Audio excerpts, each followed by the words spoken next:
madalas natin nakikita ang mga kambing sa palayan o di kaya sa damuhan. Pero ibahin nyo ang alaga ng certified pet lover mula sa Bulacan na si Joseph. Meet Bagel, ang kambing na malambing. Sinasama ito ni Joseph sa mall, sa sasakyan at maging sa pagtulog. Halos hindi na nga raw sila mapaghiwalay. Bida pa ni Joseph, hindi lang daw ordinaryong kambing si Bagel dahil may ilang tricks din ito na kayang gawin. Tulad ng fist bump at pagmamano. Kaya talagang pet na pet ito. At eto na, kasama natin live si Joseph Miranda, pati ang cute na kambing na si Bagel!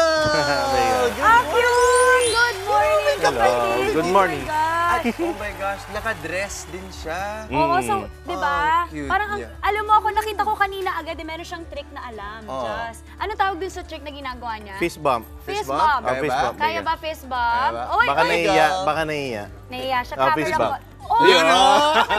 Ako, one more fist bump. Ito. Ah, ang Nakakala cute. niya makakain niya yun. No. Ang tanong ko, yung ganito kalaking kambing, ilang taon na si Bagel? 4 months pa lang siya. 4 Baby pa months. siya. Ah, Kaya baby pa dumidede siya. pa siya.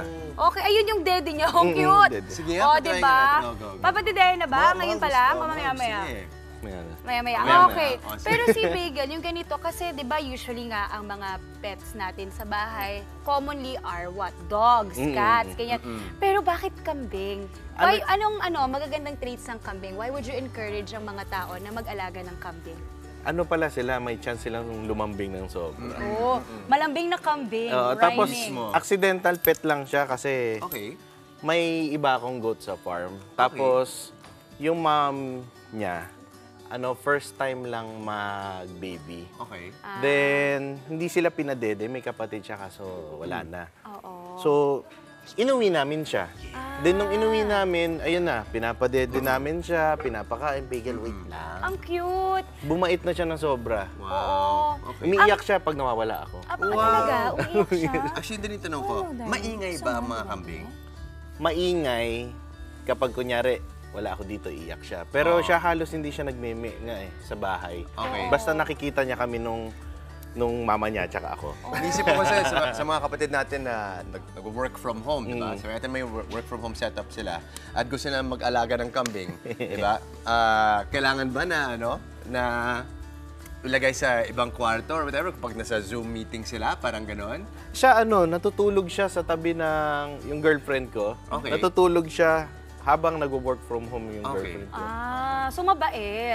Ang tanong ko, ang kambing ba, makukumpara mo ba sa, kunyari, traits ng mga aso or pusa? Meron ba silang similarities? Meron yung pagkalambing niya, yung kunyari gusto niya, pinepet din siya. Okay. Yan, pag ginaganito siya, yan, hinto siya. Oo. Parang gusto niya pinepet sila din. Talaga? Marunong din ba siyang magselos? Marunong Siya, magselos? yun yung Hindi naisip ko ko. sure, pero siya, Dito nga ako, natutulog wait, siya I sa wanna try. tabi ko. Oo. And how well do they parang get along with mga dogs and cats? Okay naman. Yung sa farm kasi, may dalawa akong dogs doon. Friends niya naman. Nakikipaglaro. Kasi feeling ko nga, kala niya aso rin siya. Wala na siyang kasamang ibang goat kasi ngayon. Oo. Goat, high maintenance ba sila? Hindi naman, kasi sa totoo lang, madaling linisin yung nila, Fur. yung fur tsaka yung dumi nila, madaling linisin Madaling kasi bilog-bilog nga eh. Pero Joseph, ito naman, yung horns niya, Hahaba pa. hahaba pa yan, no? Joseph, parang gusto niyo ng dumi? Sige, pwede Okay, na. padedehin natin. sige. So, Sabihin niyo kailangan ba siyang Naiintindihan position? niya yung dede. Dede? Talaga? You like dede? Dede? Time? Sige, try natin. Okay. Try natin. Sige, try natin. Iyuko niyo po ng... Dali na.